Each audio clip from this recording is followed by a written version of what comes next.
기도했던 대로 오늘부터는 우리 윌리엄 퍼킨스의 직업 소명론 이 내용을 가지고 좀 살펴보도록 하겠습니다. 제가 최근에 이 책을 읽으면서 굉장히 많은 도전을 받고 이걸 좀 나눴으면 좋겠다. 우리 교회 성도님들과 좀 나눴으면 좋겠다라는 생각을 해서 이 책의 내용을 제가 요약하고 제가 조금 더 덧붙여서 교환을 만들어서 여러분들과 나누고 이렇게 개혁신앙 강좌를 진행하도록 하겠습니다. 혹시 좀 시간적 여유가 되시는 분들은 올해 나왔어요. 이 책이 올해 번역돼서 나왔는데 윌리엄 퍼킨스의 직업 소명론이라고 부흥과 개혁사에서 이번에 출간이 됐어요. 그래서 좀 더 내가 깊이 보기를 원한다 하시는 분들은 책을 사셔서 보시면 유익할 겁니다. 이 책은 굉장히 얇아요. 벽돌 책이 아닙니다. 얇은 책이니까요. 여러분 편하게 좀 이렇게 옆에 두시고 보시면서 또 목사님 강론도 들으시면서 이렇게 하시면 아마 유익하고 나는 책만 읽으면 졸린다. 난 책 읽는 데는 나는 힘들다 하시는 분들은 저의 강론만 잘 들으셔도 사실 그 내용이 그 내용입니다. 그래서 잘 들어주시면 감사하겠습니다. 우리 오늘은 서론을 함께 살펴볼 텐데요. 우리 고린도전서 7장 20절 우리 한번 읽어보도록 하겠습니다. 시작. 각 사람은 부르심을 받은 그 부르심 그대로 지내라. 아멘. 이 본문에 대한 내용은 제가 조금 이따 덧붙이겠지만 여기서 이 부르심이라는 표현이 바로 소명이죠. calling. 하나님이 우리를 컬링하신 대로 너희들은 그 소명 가운데 거해라. 소명 가운데 그 소명을 잘 감당해라 라고 하는 말씀이 이 오늘 본문의 말씀입니다. 이 본문을 근거로 해서 책을 한 사람이 있었는데 이 사람이 윌리엄 퍼킨스라고 하는 사람입니다. 이분은요, 우리 영국 교회사 공부할 때 이분의 이름을 제가 언급했던 적이 있는데 물론 여러분들 다 잊으셨겠죠. 당연히 이 이름을 기억한다면 여러분들은 문제가 있는 너무 지나치게 머리가 좋은 분이셔요. 그런데 제가 한번 언급은 했었거든요. 이 엘리자베스 1세와 제임스 1세 사이 어간에 활동했던 청교도. 그래서 사실 엘리자베스 1세에게는 또 제임스 1세에게는 눈의 가시와 같았던 청교도가 바로 이 윌리엄 퍼킨스였습니다. 왜냐하면 당시 엘리자베스의 그런 종교 정책을 많이 비판했던 사람이었거든요. 이분은요 아주 탁월했던 설교자이자 신학자였습니다. 그런데 이분 굉장히 유복한 환경에서 자랐거든요. 물론 뭐 다 유복하다고 해서 문제가 있는 것은 아니지만 너무 좋은 환경에서 자라면요 좀 사람이 좀 안이해지기가 쉽죠. 이분도 좋은 환경에서 이렇게 좀 자라다 보니까 젊은 나날들을 이 청소년기를 굉장히 방탕하게 보냈습니다. 술과 또 여자와 이런 것들로 자신의 몸을 더럽히는 삶을 살았죠. 그러다가 이제 거의 한 20대가 되기 전에 복음을 듣게 돼요. 복음을 듣게 되고 이제 회심을 하게 됩니다. 그리고 내가 그냥 인생을 살지 말고 내가 이런 타락한 삶을 살았기 때문에 나의 남은 삶은 하나님께 온전히 헌신하는 삶을 살아야겠다라는 생각을 하게 되면서 이제 케임브리지로 가서 신학을 공부하게 됩니다. 여러분 뭐 영국의 대표적인 대학 두 개가 있죠. 캠브리지와 옥스퍼드. 오, 잘하네요. 우리 어린이도 알고 있네요. 이 두 대학은 영국에 지금도 아주 명문 대학으로 이렇게 유명한데 당시에는 이런 런던의 큰 대학이 두 개가 있었습니다. 옥스퍼드와 캠브리지. 이 캠브리지에 가서 신학을 공부했습니다. 그래서 청교도 운동을 이끌게 되죠. 성경을 보니까 성경은 우리에게 이런 가르침을 주고 있다라는 것을 깨닫게 되면서 성경대로의 신앙을 주장하게 됩니다. 그러면서 이 퓨리탄 운동, 청교도 운동을 펼쳐 나가게 되죠. 그러면서 이 퍼킨스는요, 당시 우리보다 더 영국보다 더 개혁된 대륙의 책들을 많이 이제 가져오면서 그런 것들을 영국에 보급시켜줬어요. 칼빈의 글들, 그리고 또 칼빈의 제자였던 베자의 글들, 이런 글들을 영국에 많이 소개하면서 우리도 저 대륙처럼 제네바처럼 종교개혁에 있어서 좀 더 확실하고 또 좀 더 뚜렷하게 종교개혁을 이루어갔으면 좋겠다라고 하는 그런 운동을 펼쳐 나가게 되죠. 그래서 아주 유명한 책을 많이 썼는데요. 그중에 가장 유명한 책 3권이 바로 첫 번째 황금사슬이라는 책입니다. 이건 뭐냐면 구원론을 다루는 책이에요. 우리의 구원이 어떻게 이루어지는가. 여러분 우리 구원의 서정 있지 않습니까? 구원의 서정 순서라고 하기도 하죠. 이 첫 번째 여러분 기억하십니까? 이거 아시면 아주 정말 대단한 분이신데 제일 처음에 뭐죠? 어떻게 하시지? 이분들 보통 분들이 아니시네요. 소명이죠. 하나님의 소명. 그리고 뭐죠? 맞아요. 여기에서 개혁주의와 복음주의가 갈립니다. 두 번째가 중생이 이루어져야 되는 거예요. 그 다음에 뭐죠? 회심, 회개 혹은 회개. 그 다음에 뭐죠? 믿음. 여기서 약간 헷갈리셨네요. 저도 헷갈렸어요. 믿음 다음에 칭의. 그 다음에 양자. 우리 교회 분들 보통 분이 아니시네요. 그 다음에 뭐죠? 성화. 그 다음에 연인. 마지막 영화. 이야, 우리 성도님들 무시무시한 분들이다. 이걸 외우시는 분들 무시무시한 분들이에요. 구원의 단계가 있다라는 것이죠. 이게 뭐 시간적인 단계가 아니라 그죠? 논리적인 단계, 논리적인 순서가 있다라는 것입니다. 제가 아까 개혁파는 요 부분이 중요해요. 이제 복음주의에서는 회심 뒤에 중생이 이루어진 거예요. 내가 믿어야, 내가 회개해야 거듭난다라고 가르치는 거죠. 그러면 이게 뭐가 됩니까? 뭘 해야 거듭나면 율법주의가 되죠, 사실. 그런데 우리는 뭡니까? 하나님께서 일방적으로 거듭나게 하세요. 거듭남의 하심의 증거로서 우리에게 회심이 이루어지는 것입니다. 물론 회심은 내가 해야 되는 거예요. 근데 내가 하는 게 아니죠. 하나님께서 나에게 그런 마음을 주시는 것이죠. 이게 바로 중생인 것입니다. 이러한 개혁파의 구원론을 정립한, 물론 지금과 같이 이렇게 체계적인 좀 더 세분화된 서정은 아니지만 이런 구원론의 사슬, 이게 황금 사슬처럼 연결되어 있다라고 해서 윌리엄 퍼킨스는 이것을 황금 사슬이라고 했습니다. 구원의 서정을. 그 책이 이제 이런 구원의 서정을 누가 처음에 이렇게 만들었는가? 윌리엄 퍼킨스다라는 것이죠. 그리고 또 설교자의 기술, 설교의 기술이라는 책을 이분이 썼습니다. 이분은 설교의 중요성을 굉장히 강조했어요. 여러분, 하나님의 역사는 설교를 통해서 이루어집니다. 구원도 설교를 통해서 이루어지죠. 여러분, 교회에 모여서 가장 중요한 것은 설교를 듣는 것입니다. 왜요? 하나님의 말씀을 통해서 교회는 교회되기 때문입니다. 설교를 통해서 우리가 변화받고요. 설교를 통해서 우리가 성화하고요. 설교를 통해서 우리가 천국 가고요. 설교를 통해서 우리는 훈련받습니다. 그래서 설교의 중요성을 굉장히 강조했던 신학자가 바로 이 윌리엄 퍼킨스였다. 그리고 직업 소명론. 사실 이 직업 소명과 관련해서는 칼빈의 어떤 사상, 칼빈의 기독교 강요에서 이런 직업 소명설에 대한 아주 중요한 메시지들이 다 이렇게 표현되어지고 있죠. 그런데 그것을 더 풍성하게, 그것을 더 세분화시켜서 책으로 이렇게 발간한 것은 윌리엄 퍼킨스가 처음입니다. 우리는 사회 시간에 여러분 예전에 학교 다닐 때 세계사 시간인가요? 칼빈을 배우죠. 직업 소명설. 칼빈의 사상은 직업 소명설이다. 뭐 이렇게 여러분들 많이 배우셨을 겁니다. 근데 그 직업 소명설을 더 체계화시킨 사람이 윌리엄 퍼킨스다라는 것이죠. 칼빈은 직업 소명설이라는 책을 써본 적이 없어요. 그와 관련된 메시지는 전했지만 책을 써본 적이 없어요. 그런데 윌리엄 퍼킨스가 그 책을 써서 오늘날 우리에게 전수해주고 있다라는 것입니다. 그 외에도 지금 한국에 이렇게 윌리엄 퍼킨스의 책들이 많이 이렇게 보급이 되고 있는데요. 뭐 주기도문 해설이라든지 아니면 신앙의 기본 원리라든지 뭐 이런 책들이 한국에도 소개가 되었습니다. 나중에 여러분들 시간이 되시면 한번 읽어보시는 것도 좋겠습니다.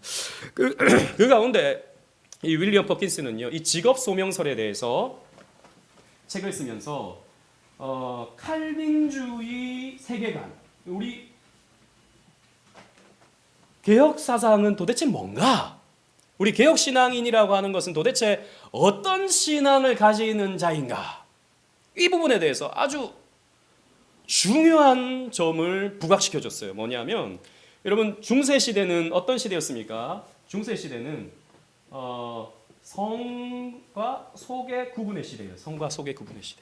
거룩한 것과 속된 것이 구분된다라는 거죠. 이게 뭡니까? 이원론입니다. 이원론. 하나의 영지주의의 영향을 받는 거죠. 그러니까 육체적인 삶은 속된 것이고 영적인 삶, 이 신앙적인 삶은 거룩한 것이다 라고 하는 것이죠. 그래서 가톨릭은 예배당을 뭐라고 부르죠? 성당이라고 부르는 거죠. 거기는 거룩한 건물이다. 성당. 그리고 목회자를 뭐라 부르죠? 성직자, 성직 이렇게 부르는 것입니다. 모든 게 앞에 성이 들어가요. 성. 거룩한 것을 따른다라는 거죠. 그런데 그 거룩한 것이 아니면 다 뭡니까? 속된 것이다. 밥 먹고 사는 것 속된 것, 돈 버는 것 속된 것, 스포츠 보는 것 속된 것, 다 속된 것이 되는 것이죠. 그러니까 이것은 다 악한 것이고요. 그래서 성스러운 것을 쫓아서 살아야 된다라고 가르쳤던 것이 로마 가톨릭 사상이었죠. 그러나 칼빈은, 종교개혁자들은 이것을 허물었습니다. 아니다라는 것이죠. 이건 속된 것이 아니라 이건 일반 은총이다. 하나님이 우리에게 주신 거룩한 것이나 또 생활적인 것이나 이 모든 것들은 다 거룩한 것이다. 하나님이 주신 것은 거룩하지 않은 것이 없다. 그것을 사람이 속되게 써서 문제인 것이지, 악하게 써서 문제인 것이지, 하나님이 주신 것은 다 거룩한 것이다. 우리가 밥 먹는 것 거룩한 것이다. 우리가 자녀를 낳아 기르는 것 거룩한 것이다. 내가 가지고 있는 어떤 달란트를 가지고 은사를 가지고 열심히 돈을 버는 것 거룩한 것이다. 모든 것이 거룩한 것이다. 그것을 어떻게 하나님을 위해 쓰는가가 중요하다라고 칼빈은 가르쳤고, 이것을 체계화시킨 것이 바로 직업 소명론, 윌리엄 퍼킨스의 직업 소명론이다라는 것이죠. 그래서 우리가 한 5주, 한 6주 정도 아마 내년 초가 될지 모르겠지만 이 직업 소명론에 대해서 오후마다 좀 살펴보도록 하겠습니다. 그래서 왜냐하면 우리 교회 청년들도 있고 또 직장생활 하시는 분도 있고 우리 다 나름 이렇게 돈을 벌고 살아가는데 왜 돈을 벌어야 되는지, 또 돈을 어떻게 벌어야 되는지, 이걸 좀 체계화시켜서 우리가 공부해보는 것이 너무 중요하겠다 싶습니다. 그런데 이 소명과 관련해서는 우리가 개념을 좀 구분할 필요는 있어요. 소명 그랬을 때 여러분 유임을 보시면 첫 번째는 구원으로서의 소명이 있어요. 아까 우리 구원의 서정할 때 제일 처음에 소명, calling이 나왔죠. 그 소명과 우리가 말하는 직업 소명설의 소명이 단어가 같습니다. 영어로도 같아요. calling. 그러나 내용적으로 보면 좀 구분할 필요가 있죠. 구원으로서의 소명, 즉 하나님이 우리를 부르시는 거죠. 외적 부르심, 내적 부르심 이렇게 표현하지 않습니까? 외적 부르심이 뭐죠? 하나님이 우리를 교회로 오게 하시는 거죠. 교회로 오게 하시는 거. 그래서 예배 참석하게 하시고 또 공부하게 하시고 교제하게 하시고. 그러나 더 중요한 건 뭡니까? 내적 부르심. 하나님을 인격적으로 우리가 만나야 되는 거죠. 하나님이 믿어지게 하시는 역사를 우리 마음 가운데 나타내시죠. 이게 바로 내적 부르심이죠. 이런 구원으로서의 소명이 있고요. 또 우리가 살펴보는 주된 내용은 뭐냐? 직업으로서의 소명입니다. 직업으로서의 소명. 내가 하고 있는 일로서의 소명. 구원으로서의 소명과 관련된 우리 말씀 한번 다 같이 읽어보겠습니다. 로마서 8장 30절 유인물에 있는 말씀 다 같이 읽어보겠습니다. 시작. 또 미리 정하신 그들을 또한 부르시고 부르신 그들을 또한 의롭다 하시고 의롭다 하신 그들을 또한 영화롭게 하셨느니라. 아멘. 사실 구원의 서정이 이 로마서에 가장 먼저 나타나죠. 그죠? 이 순서들이 나타나는 것입니다. 이게 바로 구원으로서의 소명이고요. 우리가 살펴볼 것은 이 직업으로서, 일로서의 소명이다라는 거죠. 아까 우리가 읽었던 고린도전서 7장 20절 말씀이 그에 해당되는 말씀입니다. 각 사람은 부르심을 받은 그대로, 어떤 분은 그죠?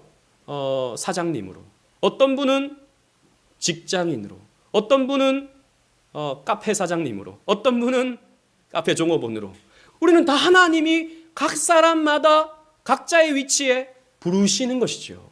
그래서 우리는 그 일을 하고 있는 것입니다.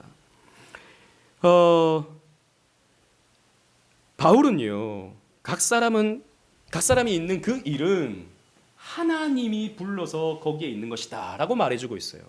그래서 그 일을 하나님이 부르신 일로 여기고 그 일에 충성해야 한다라고 가르칩니다. 충성은 교회에서만 하는 게 아니라 직장에서도 해야 되는 것. 헌신은 교회에서만 하는 것이 아니라 사업장에서도 하는 것이 바로 헌신이다라는 것을 사도 바울은 고린도전서 7장 20절에서 말씀하고 있어요. 이 말씀의 배경은 이런 것입니다. 이 고린도전서 7장을 읽어보면요, 어떤 내용이 나오냐면 주인과 종에 대한 관계가 나와요. 주인과 종.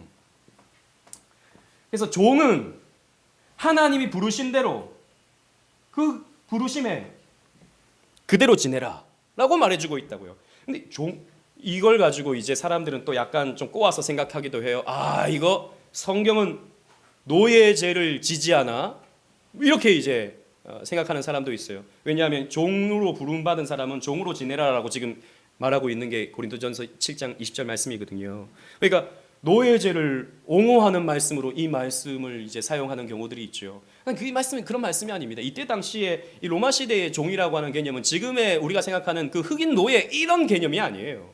그건 흑인 노예는 나중에 이제 한참 후에 이제 생겨난 그런 개념이죠. 이때 당시에 종이라는 것은 다른 게 아니라 종업원 개념이에요. 종업원. 출퇴근이 있고요. 월급도 받고요.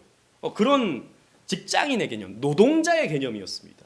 그러니까 주인은 사장님을 말하겠죠. 그렇게 본다면. 그러니까 사장은 사장대로 부름을 받았고 직업인은 직장인은 직장인으로서 부름을 받았으니까 거기가 바로 하나님이 일할 장소라고 생각하고 그대로 잘 지내야 한다라고 사도 바울은 가르쳐 줬던 것입니다. 네가 있는 자리, 돈 벌기 위한 자리가 아니야. 하나님이 너를 부르신 자리야 라고 말해 주었던 것이죠. 그래서 여러분 유행을 보시면 자유자, 고용자는 자유자의 역할을 하면서 좋은 사장의 역할을 하면서 선한 사장의 역할을 하면서 또 노동자는 종의 역할을 잘함으로써 하나님을 기쁘시게 할 수 있다. 이렇게 가르친 것이죠. 그래서 우리는 이 직업으로서의 소명, 이것을 어떻게 잘 감당할 수 있을까에 대해서 우리는 고민할 수 있어야 된다라는 것입니다. 그래서 우리의 직장 생활은 그냥 직장 생활이 아니에요. 여러분 세상 사람들과 우리의 직장 생활은 달라야 됩니다. 우리가 사업을 할 때 세상 사람들의 사업하는 것과 우리는 달라야 돼요. 우리는 거룩한 부르심으로서 일을 하고 있는 거죠. 내용과 목적 모든 것이 달라야 돼요. 그 모든 것들을 이제 앞으로 차근차근 살펴보도록 하겠습니다. 이 소명의 창시자, 여러분 당연히 소명의 창시자는 하나님이시죠. 하나님은 이 세상을 운행하시기 위해서요, 각 사람을 각 직업의 자리로 부르십니다. 여러분 신기하죠? 이 세상에요, 각자의 전문가들이 다 있고요. 그 전문가들이 나름 역할을 함으로써 이 사회가 구성되어지고 돌아가죠. 신기한 것은 자꾸 월드컵 얘기가 나오는데 한국과 얼마 전에 이제 우루과이 경기를 했지 않습니까? 그런데 경기가 끝나고 나니까 유튜브에 제가 거기 관심이 있어서 그런지 저의 알고리즘을 유튜브가 꿰뚫어 보고 있어요. 경기 분석 있지 않습니까? 경기 분석 이런 자료들이 팍 올라옵니다. 저는 보면서 전문가들이 이렇게 많나? 싶은 거예요.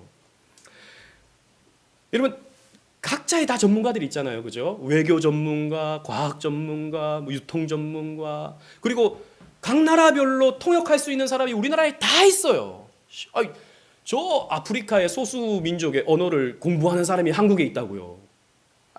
도대체 언제 그걸 쓰려고 하는지 모르겠는데, 근데 언젠가는 전문가가 필요할 때 그런 사람들이 와서 그런 역할들을 해내죠.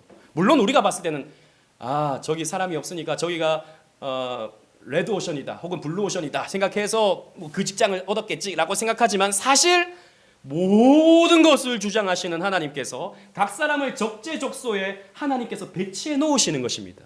이렇게 하심으로써 하나님은 전 세계가 혹은 대한민국이 원활하게 발전하고 성장해 나갈 수 있도록 이 모든 것들을 진행해 나가시는 것이죠. 우리는 하나님 주권적인 관점에서 생각해 볼 필요가 있는 것입니다.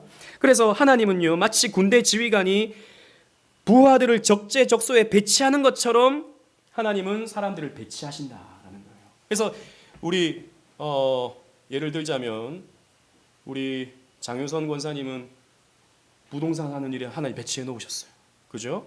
우리 김미영 권사님은 문구 일하는데 거기 딱 배치를 해 놓으셨어요. 그리고 우리 아까 우리 맛있게 커피를 마셨지만 우리 백영진 형제는 커피를 이렇게 생산해내고 유통하는데 거기를 배치해 놓으셨어요. 그렇게 함으로 우리는 누군가가 집을 찾아내고 누군가가 사무 어떤 일을 하기 위해서 문구를 필요할 때 문구를 얻어낼 수 있고 또 커피를 마시고 싶을 때 커피를 마시게 하는 겁니다. 하나님께서 이렇게 적재적소에 배치를 해 놓으신다라는 것이죠. 또 우리 김경일 집사님 뒤에서 끄덕끄덕 하셨는데 금방 김경일 집사님 없으면 큰일 나요. 그죠? 요즘에 우리 스마트폰 아니면 은행 안 돌아가잖아요. 우리 여러분 아십니까? 우리 김경일 집사님이 다 그거 세팅해 놓고 별로 감흥이 없어요. 대단한 분이셔요. 저는 볼 때마다 깜짝깜짝 놀랍니다. 그리고 김경일 집사님한테 감사하고 있어요. 이렇게 편하게 이 모든 것들을 우리 김 집사님이 만들어 놓으셨구나. 저의 목회에 아주 큰 역할을 해주고 계시는 거예요. 아무튼 그렇게 우리는 다 일을 하고 있다는 것이죠. 퍼킨스는 이렇게 군대 지휘관의 예를 듭니다. 또 하나는 시계공이 이런 이런 톱니바퀴를 적재적소에 배치를 해서 시계가 돌아가는 것처럼 사람을 적재적소에 배치를 해서 하나님이 이 세계가 돌아갈 수 있도록 만들어 가신다라고 설명을 하죠. 여러분 유인물 첫 번째 장 맨 밑에서 네 번째 줄 보십시오. 퍼킨스는 이라고 되어 있죠. 우리 그 부분 다 같이 한번 읽어보도록 하겠습니다. 시작. 하나님은 모든 사람에게 각 사람의 움직임과 소명 그리고 그 소명 안에서 각 사람의 구체적인 위치와 역할을 주셨다. 아멘. 자, 하나님이 각 사람의 위치와 역할을 구체적으로 허락해 주셨다라는 것이죠. 그래서 우리 예하는 지금 공부하는 일에 하나님이 탁 놓으셨어요. 그래서 열심히 공부해야 돼. 하나님의 일이야 공부가. 그죠? 저는 목회자로서 여기에 하나님이 탁 박아 놓으셨어요. 열심히 저는 목회 일을 해야 되는 겁니다. 각자 하나님이 그렇게 하셨다. 이게 왜 중요하냐면 첫 번째, 개인의 노력과 욕망에 따라 직업이 결정되지 않는다라는 거예요. 여러분들이 결정해서 나는 이런 게 나는 좋으니까 나는 이 직업을 할 거야. 우리는 그렇게 생각하지만 아니요. 하나님이 모든 것을 섭리하시는 하나님께서 우리를 그 자리에 심어 놓으셨다라는 겁니다. 직업이라고 하는 것은 나의 개인의 노력과 욕망에 따라 결정되지 않는다라는 것입니다. 또 두 번째 넘어가셔서요. 하나님의 거룩한 뜻과 어긋나는 직업은 소명의 자리가 아니다라는 것을 가르쳐줘요. 여러분 죄가 있잖아요. 죄. 사람들은 죄를 짓습니다. 그럼 내가 죄를 짓는 것도 하나님 뜻일까요? 하나님 모든 것을 주장하시잖아요. 그럼 내가 죄를 지었어요. 내가 죄를 지은 것도 다 하나님의 계획하심과 인도하심 속에 지은 거야. 이러면 될까요? 안 됩니다, 여러분. 죄는 누가 짓는 거예요? 내가 짓는 거예요. 하나님이 다 죄 짓는 것까지도 결정해 놓으셨으니까 내가 죄를 짓는 거야 라고 말한다면 그거는 숙명론이죠. 그건 숙명론입니다. 그건 예정도 아니고요. 하나님의 주권사상도 아니에요. 죄는 내가 짓는 것입니다. 모든 것은 하나님이 섭리하시지만 죄를 짓는 것은 인간이 짓는 거죠. 하나님의 뜻을 떠나서 사람이 자신의 욕심으로 짓는 게 죄입니다.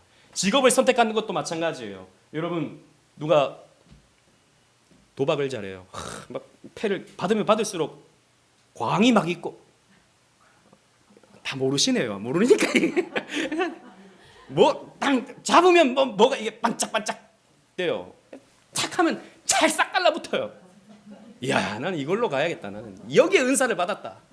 그래서 여러분 도박을 직업으로 삼을 수 있겠습니까? 그걸 소명이라고 생각할 수 있겠습니까? 아니죠.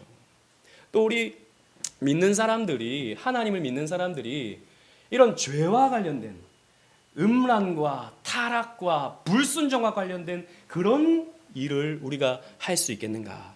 없다라는 것이죠. 그런 면에서 하나님의 뜻과 어긋나는 것이 죄라는 것을 봤을 때 죄와 관련된 직업을 얻는 것은 하나님의 뜻과 어긋난다라고 하는 것을 이 사상이 우리에게 가르쳐 주는 것입니다. 이 부분도 나중에 우리 구체적으로 살펴볼 거예요. 그래서 하나님은 거룩한 기준과 방법들을 통해서 우리를 각자의 자리로 부르십니다. 이 내용들을 우리 앞으로 좀 더 많이 살펴볼 거예요. 근데 하나님이 소명하시는 목적, 하나님이 우리를 소명하시는 목적이 뭔가? 첫 번째, 공공의 선입니다. 우리 사회의 선을 위해서, 우리 모든 사람들의 유익을 위해서 하나님은 우리를 소명하신다. 우리에게 직장을 주신다라는 겁니다. 퍼킨스는 다 같이 한번 읽어보도록 하겠습니다. 시작. 인류의 유익 또는 좋은 상태가 모든 소명의 목적이다. 인류를 유익하게 하는 거. 이러면 여기에는 신자든 불신자든 다 들어가는 거예요. 불신자들을 유익하게, 그러니까 저들이 잘 선하게 살아갈 수 있도록 역할을 해주기 위해서 내가 직장 생활을 한다라는 것입니다. 혹은 사업을 한다라는 것이죠. 더 구체적으로 단지 사람들이 사는 것 정도, 그냥 잘 사는 것 정도가 아니라 그들이 의롭고 거룩하게 잘 사는 것, 그래서 결과적으로 참 행복 가운데 살아가는 것을 말한다. 그래서 우리는요, 내가 돈을 벌기 위해서 직장 생활하는 게 아닙니다. 내가 돈을 벌어서 좋은 차 사고 좋은 아파트 사고 좀 다른 사람들이 부러워할 만한 그런 위치에 서기 위해서 우리가 돈을 버는 것이 아니다라는 것입니다. 공공의 선이라고 하는 목적이 우리에게 필요하다. 다른 사람에게 유익을 주는, 다른 사람을 행복하게 만들어주는, 다른 사람에게 이익이 되어지는 그런 역할들을 우리는 할 수 있어야 된다라는 것이죠. 그런데 우리에게는 좀 더 특별한 선이 있습니다. 특별한 선, special good. 뭐냐면 성도는요, 하나님이 주신 영혼 구원의 사명을 위해서, 더 나아가서 우리는 영혼 구원의 사명을 위해서 자신의 직업을 사용할 수 있어야 된다라는 것입니다. 예를 들자면 우리 김미영 권사님은 문구점에서 이렇게 일을 하신다고요. 근데 얘기를 들어보니까 우리 권사님 그 의자에는 찬송가가 늘 이렇게 울려 퍼진답니다.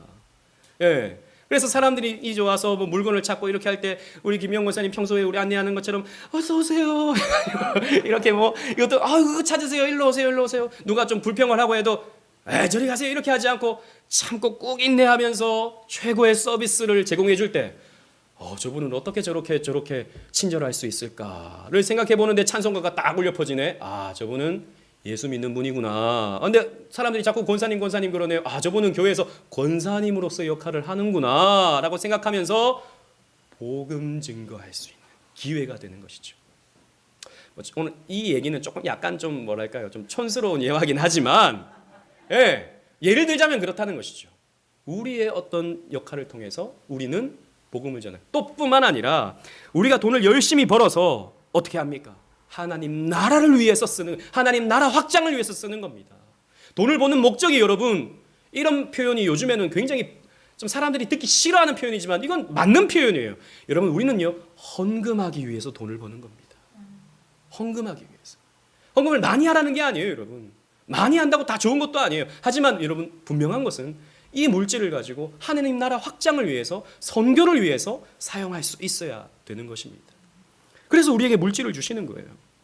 하나님 나라를 위해 섬기고 교회를 위해 섬기고 선교와 전도를 위해서 자신의 직업으로 얻은 열매를 헌상함으로 우리는 나눌 수 있어야 된다라는 것입니다. 누가복음 8장 3절 다 같이 한번 읽어보도록 하겠습니다. 시작.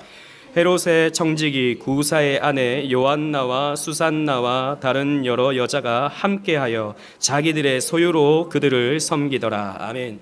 예수님께서 3년 동안 공생애를 이렇게 해 가셨는데 예수님은 뭘 먹고 사셨을까요? 뭐 예수님은 예수님이니까 이슬 먹고 사셨나 보다. 아니요, 여러분. 뭐 예수님은 예수님이니까 또 뭐 그렇지도 않지만 제자들은 뭐 먹습니까? 제자들은 말씀 먹고 살았겠죠. 아니요, 밥 먹고 살아야 돼요. 밥 먹고. 그럼 3년 동안 그들이 농사를 지었습니까? 뭘 했습니까? 그들이 얻는 수익은 바로 여기에 표현이 나타나죠. 여기 보십시오. 헤롯의 청지기. 당시 왕의, 그러니까 그 하나의 공무원인 것입니다. 왕 밑에서 일하는 사람. 이 구사의 아내 요한나, 그 외에도 또 수산나와 뭐 이런 여자들이 제자들을 섬기는 거예요. 자기가 가지고 있는 물질을, 자기가 번 돈을 가지고 헌상함으로써 예수님과 예수님 제자들이 그것을 먹고 살았던 것입니다. 이런 시스템과 이런 원리가 우리에게 그대로 적용이 되는 거예요. 아무튼 우리는요, 이 특별한 선을 위해서 직업을 사용할 수 있어야 된다는 것입니다.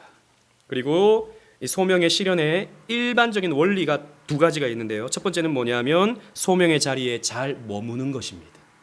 우리 아까 읽었던 고린도전서 7장 20절 말씀처럼 부르심을 받은 자리에서 우리가 자리를 잘 지킬 수 있어야 된다는 것입니다. 그래서 우리는 소명의 자리에서 행동하며 말하며 살아갈 수 있어야 되죠.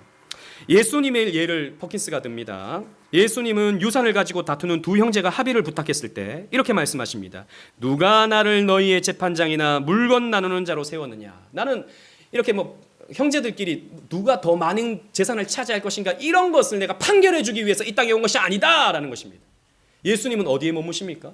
구원자로서 메시아로서 그 역할에 충실하시죠. 그래서 예수님은요 자신의 소명에 따라서 나는 이런 일을 위해서 보냄받지 않았다라고 말씀하시면서 아들의 그 성부의 아들의 입장에서 그 위치에서 자신의 사명을 잘 감당해내신다라는 것입니다.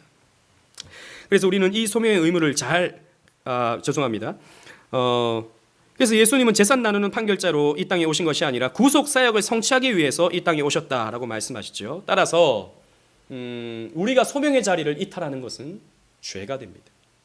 하나님이 나를 이 자리로 불러주셨는데 그 자리를 이탈하는 것은 죄가 될 수 있다라는 것입니다. 자신의 소명의 자리를 이탈하여 타락했던 사람, 대표적인 사람이 우리가 오전에 말씀을 살펴보지만 사울 같은 사람이죠. 사울은 왕으로 부름받았는데 어떻게 했습니까? 자기 자리를 이탈해서 제사장이 되려고 했죠. 그죠? 그리고 자기가 마치 모든 것을 할 수 있는 것처럼 하나님의 자리를 대신하려고 했던 것입니다. 그래서 어떻게 됩니까? 하나님으로부터 버려지게 되죠. 그리고 또 우리가 이 소명의 실천을 하기 위해서 가져야 할 두 번째 원리는 성실하게 자신의 소명의 의무를 감당하는 것입니다. 첫 번째는 소극적으로 그 자리를 잘 지키는 것이고 두 번째는 좀 더 적극적으로 자신의 소명의 의무를 잘 감당하는 것입니다. 예수님은 이렇게 말씀하셨어요. 우리 다 같이 한번 읽어보도록 하겠습니다. 요한복음 4장 34절 시작. 나의 양식은 나를 보내신 이의 뜻을 행하며 그의 일을 온전히 이루는 이것이라. 하나님이 나를 이 땅에 보내신 뜻을 행하는 것이 내가 여기 온 이유다. 그리고 내 사명이 나의 양식이다 라고 예수님께서 말씀하십니다. 그래서 자신의 소명의 의무를 다 이루셨죠. 예수님을 따르는 우리 역시 부지런하게 소명의 의무를 지켜내야 됩니다. 우리가 이 소명의 의무를 잘 지켜내야 되는 까닭은 첫 번째, 다 같이 한번 읽어보도록 하겠습니다. 시작.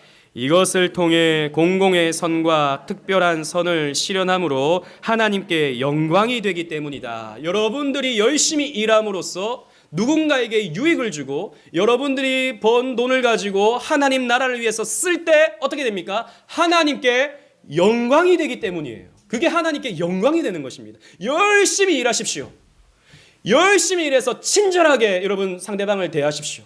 열심히 해서 다른 사람에게 인정받는 그런 그리스도인들이 되십시오. 그게 바로 여러분들이 하나님께 영광 올려드리는 그런 게 됩니다.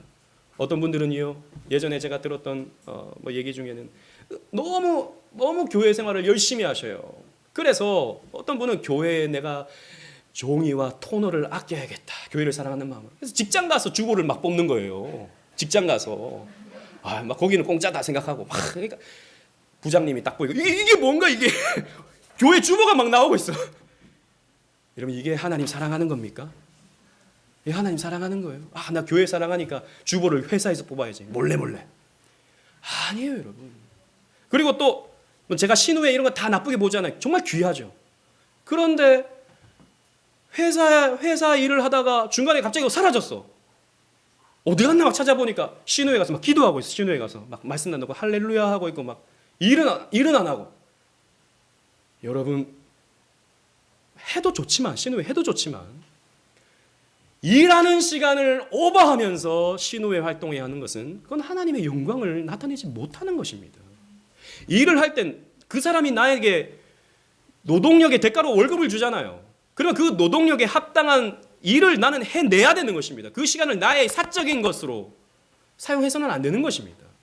직장 생활에서는 열심히 최선을 다해서 그 직장에서 일하는 것이 공공의 선을 위한 것이고 하나님을 위한 것이 된다라는 것이죠. 둘째, 우리 다 같이 읽어보겠습니다. 시작. 주신 은사를 잘 사용하는 자에게 하나님께서 더 많은 은사를 베푸시고 반대로 사용하지 않는 자들에게는 그 있는 것도 빼앗아 가시기 때문입니다. 우리가 은사를 잘 사용하지 않으면, 하나님의 사명을 감당하지 않으면 어떻게 하십니까? 그 은사를 빼앗아 가신다.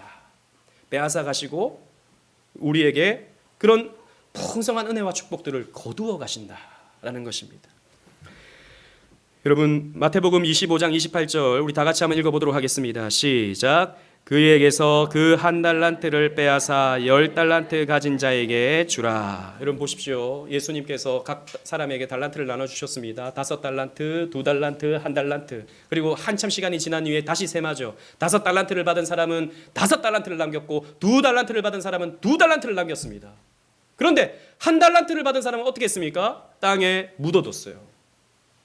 나중에 예수님께서 말씀하십니다. 이 악하고 게으른 자야, 너는 밖에 나가서 슬피 울며 이를 갈미 있으리라. 왜 예수님께서 이렇게 말씀하시죠? 마태복음에는 이 부분이 뚜렷하게 나타나지 않지만 누가복음에 보면요, 이것을 가지고 장사하라 라고 말씀하셨거든요. 그 문화의 비유를 보면 장사하라고 말씀하셨어요. 이걸 가지고 열심히 일해라 라고 말씀하셨어요. 근데 그것을 일하지 않고 땅에 묻어뒀다. 근데 그 한 달란트를 빼앗아서 어떻게 합니까? 10달란트 받은 사람에게 주는 거죠. 우리가 나의 직장에서 나의 사업장에서 열심히 일하지 않으면 하나님께서 그것을 빼앗아 가신다. 그 은사도 빼앗아 가신다라는 것입니다. 그래서 게으르면 안 됩니다. 버킨스는 게으름에 대해서 이렇게 말합니다. 이 표현이 너무 좋더라고요. 다 같이 한번 읽어보도록 하겠습니다. 시작. 그가 최고로 게으를 때 사탄은 최소로 게으르다. 즉 우리가 게으르면 사탄은 바쁘다는 것이다. 왜냐하면 사탄은 사람이 게으를수록 더 많은 죄를 짓도록 이끌기 위해 더 바쁘게 되기 때문이다. 아멘. 우리가 게으르잖아요. 그러면 마귀는 바빠집니다. 우리가 나의 일에 게으르잖아요. 그러면 마귀는 바빠져요. 우리를 왜? 게으른 상태에서 더 악한 곳으로 우리를 끌고 가기 때문이에요. 그래서 여러분들이 직장생활 가운데 아침부터 오후까지 내게 맡겨진 시간이 있으면 그 시간을 게으르게 보내서는 안 된다라는 것입니다. 여러분 사실 우리가 그렇잖아요. 우리의 시간을 허투루 보내게 되는 때는 대부분 게으를 때입니다. 게으르면요, 우리가 엉뚱한 생각이 들고 죄를 짓게 되고 그렇게 되게 돼 있죠.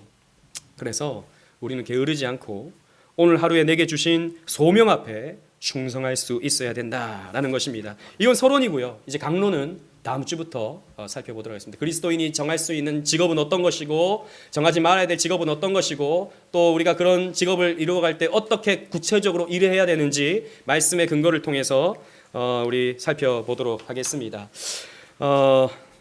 우리 다 같이 기도하도록 하겠습니다. 우리가 한 주간의 직장생활 가운데, 한 주간의 여러분들의 사업장 가운데 여러분 어떻게 일하시겠습니까? 여러분 열심히 하셔야 됩니다. 게으르게 하면 안 됩니다. 그게 하나님 일입니다. 하나님의 일은 교회에서 하는 게 아니라 일주일 6일 동안 세상에서 하는 게 하나님 일이에요. 여러분들의 직장 일이 하나님 일입니다. 충성스럽게 합시다.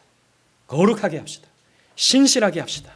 그래서 또 우리 청년들은 그런 일을 우리가 잘 준비하십시다. 그렇게 열심히 일할 수 있도록 준비하십시다.